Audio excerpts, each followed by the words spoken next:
That's precisely what we are trying to do, is to dance delicately on that particular tightrope.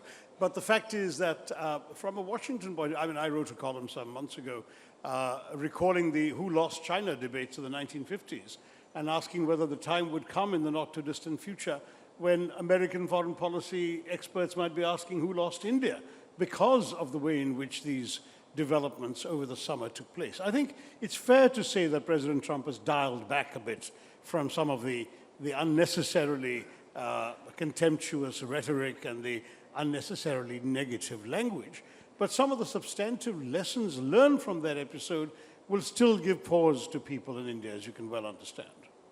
If I can make one point on this, the United States does not pay that much attention to India these days because it is bogged down in the Middle East, it is bogged down in Ukraine, and now President Trump has decided to go on a nation-building spree in the Western Hemisphere.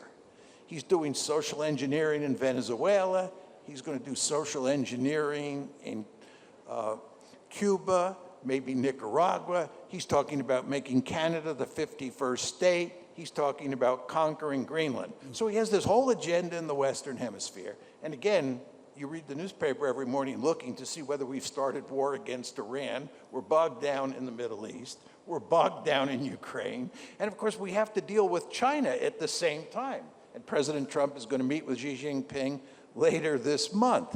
Or I guess it's next month.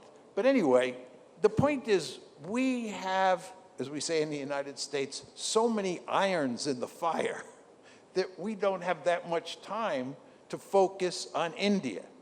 And this is actually good news for India because you don't want the United States focusing too much attention on you because it just leads to trouble. That's fair enough. But, you know, again, we're talking about, as you rightly